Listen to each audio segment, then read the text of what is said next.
প্রথমে যেটা বলার জন্য প্রথম যেটা বক্তব্য হচ্ছে সেটা হচ্ছে কি, যে টাকা পয়সা কোথায় রাখা হয়? আমরা জেনারেলি রাখি কোথায়? ব্যাংকে।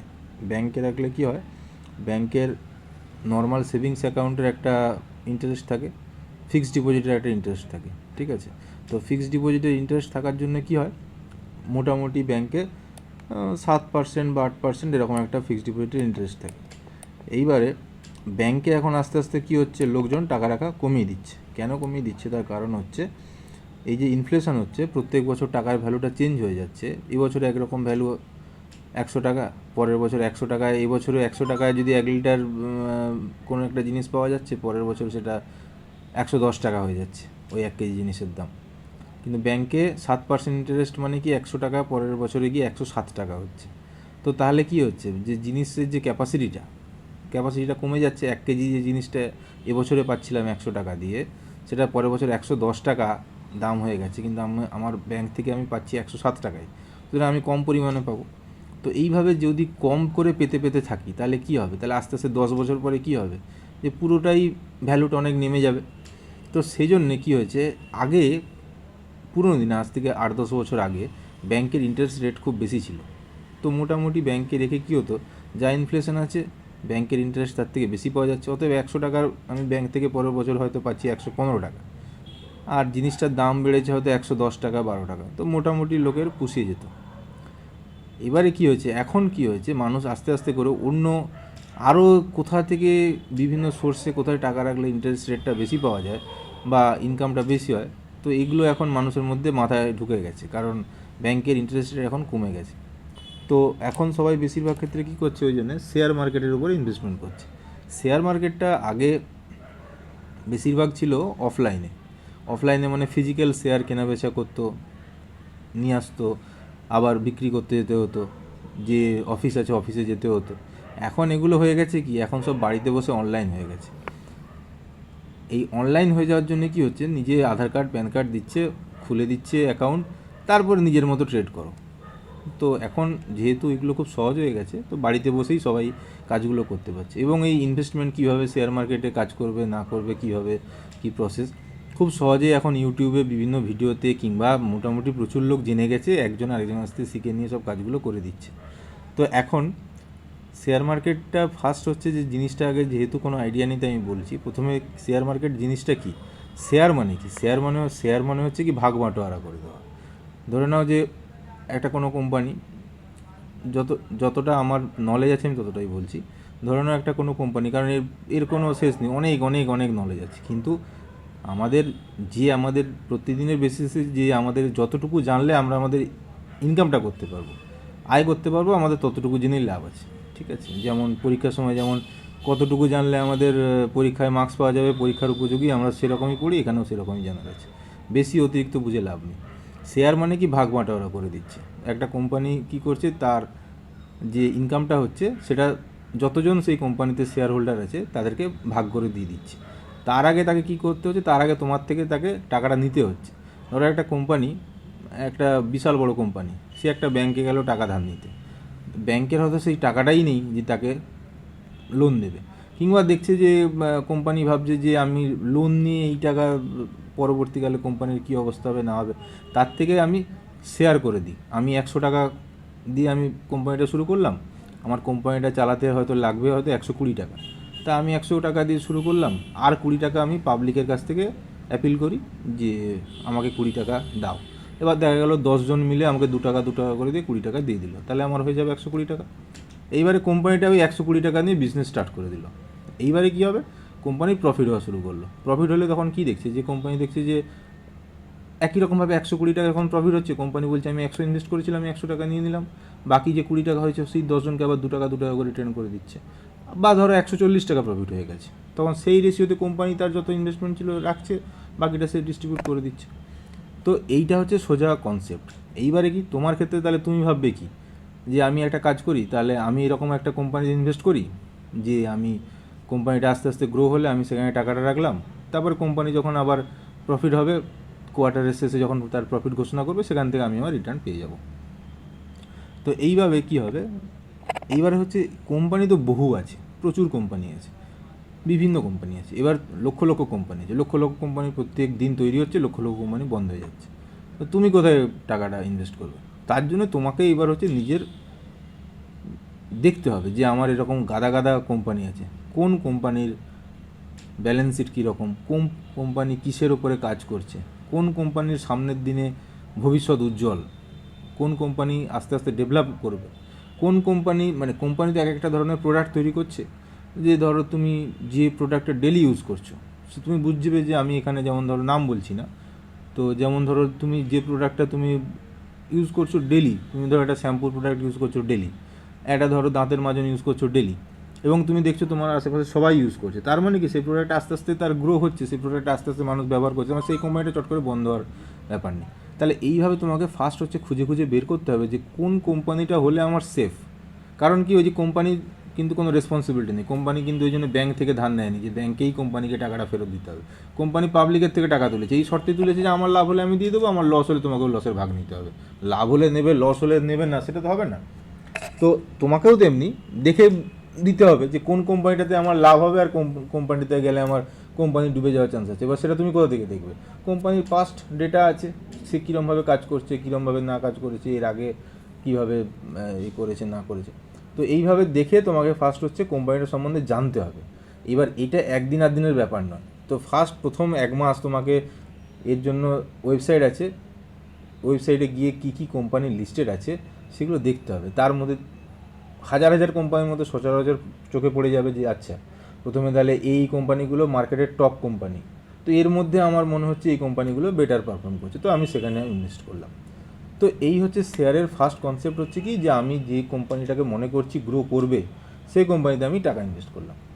এইবারে কীভাবে শেয়ার কীভাবে ডিস্ট্রিবিউট হচ্ছে, ধরে নাও কোনো কোম্পানি তার টোটাল যে শেয়ার, ধরে নাও 100 টাকা কোম্পানিটা মার্কেট থেকে তুলেছে, একটা শেয়ারের দাম সে রেখেছে 1 টাকা করে, তাহলে সে 100 জনের কাছে ডিস্ট্রিবিউট করতে পারবে শেয়ারটা। এবার তুমি তার একটি অংশের মালিক হয়ে গেলে, তো তোমার কাছে 5টা শেয়ার রইলো, তোমার কাছে তুমি 5 টাকা দিলে, সে 5 টাকা দিয়ে তোমার কাছ থেকে শেয়ারটা বিক্রি করে দিল। এইবারে কোম্পানি আস্তে আস্তে ডেভেলপ করছে, তোমার 5 টাকাটাও আস্তে আস্তে বাড়তে থাকছে। কীভাবে বাড়ছে? যখন কোম্পানি আস্তে আস্তে বড়, একটা কোম্পানির ভ্যালু 100 টাকা, সেটা 10 বছর পরে 100 টাকায় তো আর থাকছে না, সে আস্তে আস্তে বড় হচ্ছে, কোম্পানিটা তার প্রফিট করছে 1000 টাকায় পরিণত হয়ে গেল, 10 গুণ বেড়ে গেল। তা তুমি যে 2 টাকা ইনভেস্ট করেছিলে, 10 বছর পরে তোমার ভ্যালুটাও 10 গুণ হয়ে যাবে, 20 টাকা হয়ে যাবে। তো এইভাবে তোমাকে ফার্স্ট হচ্ছে কোম্পানিটা চয়েস করতে হবে। চয়েস করার পরে এইবারে তোমাকে পরপর ইনভেস্টমেন্টে দিতে হবে। এটা বেসিক কনসেপ্ট। এটা হচ্ছে একটা শেয়ারের ইন্ডিভিজুয়াল কনসেপ্ট। এবার কি হচ্ছে, প্রত্যেকটা মানুষ যে যার যেরকম টাকা আছে সেই রকম কোম্পানি চয়েস করে করে সে কী করছে, কোম্পানিতে ইনভেস্ট করছে। এইবার এই কোম্পানির মধ্যে এবারে মানুষ বলে যে শেয়ার বাজারে লস খেয়ে ডুবে গেছে। কী করে সে লস খেয়ে ডুবে গেছে? কারণ সে কোম্পানি ঠিক চয়েস করতে পারেনি। সে একটা কোম্পানি চয়েস করেছিল, সেই কোম্পানিটা আজকে যা টাকা এসে শেয়ার কিনেছিল, 6 মাস পরে দেখা যাবে শেয়ারের ভ্যালু কমে কমে কমে কমে অনেক নেমে গেছে, তখন সে তার লস হয়ে গেছে। সে তার সমস্ত 100 টাকা যদি ইনভেস্ট করে থাকে, দেখা গেলো 40 টাকা পড়ে 60 টাকা কমে গেছে। এই যে লাভ আর লস কিসের বেসিসে হচ্ছে? ডিমান্ড সাপ্লাইয়ের উপরে। ডিমান্ড সাপ্লাইয়ের বলতে কি, যে যখনই কোনো কোম্পানি ভালো প্রফিট করবে, যখনই সে কোম্পানিটা আস্তে আস্তে গ্রো করবে, সবাই চাইবে কি যে সেই কোম্পানিটার শেয়ারটা আমি নিই, কারণ আমার কাছে রাখি, কারণ কোম্পানিটা আস্তে আস্তে বড়ো হচ্ছে, বড় বড় বড় আকার ধারণ করছে, তার প্রফিট বাড়ছে। তো যখনই শেয়ার কোম্পানি চাইবে কি, যে একজন যখন চাইবে যে আমি ওই কোম্পানির শেয়ারটা আমার কাছে রাখি, সে তখন কারোর না কারোর থেকে কিনতে চাইবে। সেই লোকটাও জানে যে এই কোম্পানিটা আস্তে আস্তে বড়ো হবে, কিন্তু সে তার কোনো কারণে ভাবছে আচ্ছা ঠিক আছে আমি ছেড়ে দিই, আমি অন্য কোম্পানির শেয়ার কিনবো। তাহলে সেই কোম্পানিটা যখনই তোমার ডিমান্ড বেড়ে যাচ্ছে সেই শেয়ারটার জন্য, তাহলে আমি সেই শেয়ারটার দাম যদি 4 টাকা এই মুহূর্তে চলে, আমি চাইবো কি তার থেকে 5 টাকা হলেও শেয়ারটা কিনে নিই। তাহলে আমি তার থেকে 5 টাকায় কিনলাম, অন্য আরেকজন ব্যক্তি সে কী চাইবে, যে সে ঠিক আছে আমি ওই শেয়ারটা ওর থেকে 6 টাকা দিয়ে কিনে নিই। তাহলে এইভাবে পরপর পরপর প্রাইসটা আস্তে আস্তে বাড়তে থাকবে, কারণ ডিমান্ডটা বেশি। আবার একইরকমভাবে কোনো কোম্পানি যদি দেখা যায় যে আস্তে আস্তে করে বিভিন্ন কারণে, তার ইন্টারনাল প্রবলেমের জন্য তার উপর বিভিন্ন গভর্নমেন্টের বিভিন্ন ধরনের রেগুলেশন চেপে গেছে, বা সে হয়তো লস হচ্ছে, বা তার প্রোডাক্টটা আস্তে আস্তে আর বিক্রি হচ্ছে না, তো আস্তে আস্তে কী হবে, লোকে বুঝবে যে কোম্পানিটা আস্তে আস্তে ডুবে যাবে।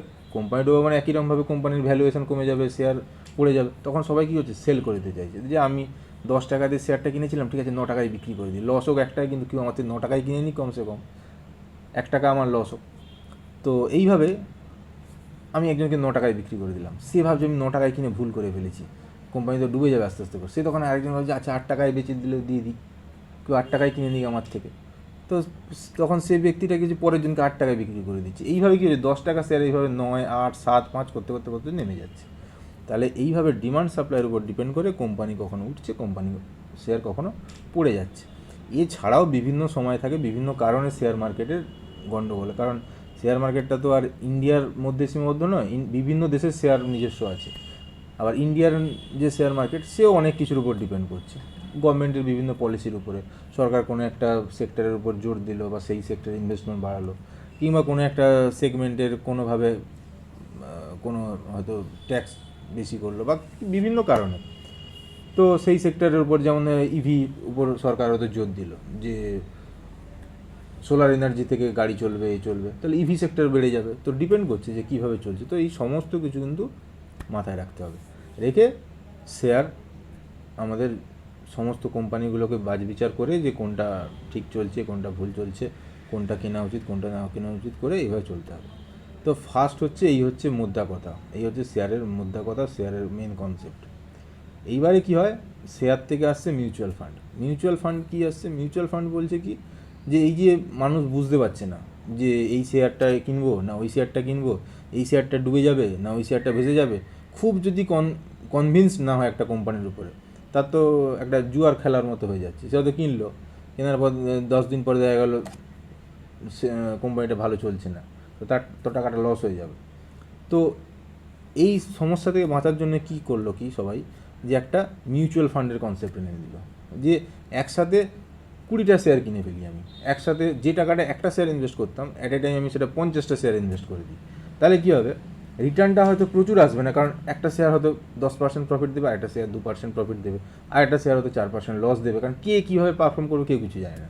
তো একটা ওভারঅল একটা গেস করা যায় কি, যে ওভারঅল একটা আমার পজিটিভ রিটার্নই থাকবে। কারণ কি, সব কোম্পানি তো আর একসাথে ডুবে যেতে পারে না, তাহলে তো দেশই ডুবে যাবে। তো এর উপর ডিপেন্ড করে এই মিউচুয়াল ফান্ডের কনসেপ্ট এসছে কি, যেখানে অনেকগুলো কোম্পানি একসাথে একটা বাস্কেট তৈরি করে রাখা হয়েছে, তার মধ্যে অনেকগুলো কোম্পানি আছে। সেই কোম্পানির যে মিউচুয়াল ফান্ড বা মিউচুয়াল ফান্ডের বিভিন্ন সংস্থা আছে, তারা ওই মিউচুয়াল ফান্ডের পোর্টফোলিও মেনটেন করে, বিভিন্ন স্টক ওর মধ্যে রাখছে, এ করছে। তো এটা হলো শেয়ার মার্কেট এবং মিউচুয়াল ফান্ডের কনসেপ্ট। এইবারে মিউচুয়াল ফান্ডে কী করছে লোকে, যেটা আমি বলি মাঝে মাঝে, যে এসআইপি যেটা এসআইপি বলতে কি, যেটা ব্যাংকে রেকারিং ডিপোজিট যেটা করা হয়েছে, ওটারই একটা শেয়ার মার্কেটের টার্ম হচ্ছে এসআইপি। ব্যাংকে যেমন রেকারিং ডিপোজিট করা হয়, শেয়ার মার্কেটে এসআইপি করা হয়। এটা কি হচ্ছে,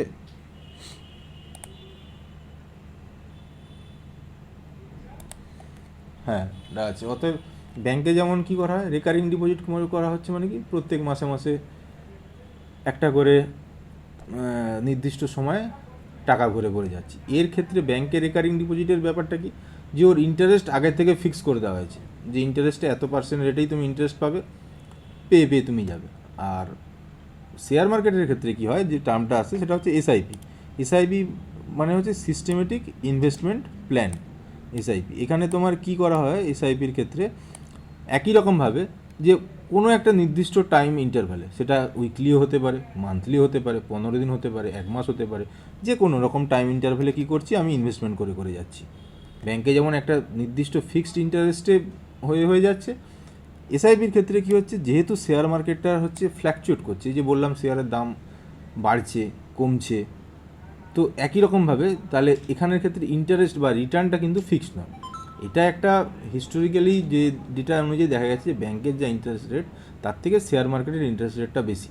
কারণ শেয়ার মার্কেটটা তো হচ্ছে কোম্পানির এর উপর ডিপেন্ড করছে, তো দেশ তো আস্তে আস্তে এগোচ্ছে, সুতরাং কোম্পানিও আস্তে আস্তে এগোবে, প্রফিটও আস্তে আস্তে বাড়বে, সুতরাং এসআইপির রিটার্নটা একটু বেশি। এবার এসআইপির ক্ষেত্রেও একই, কোনো মাসে একটা নির্দিষ্ট সময়ের ক্ষেত্রে যখন ইনভেস্ট করা হচ্ছে, আস্তে আস্তে করে প্রত্যেক মাসে মাসে ইনভেস্টমেন্ট হচ্ছে।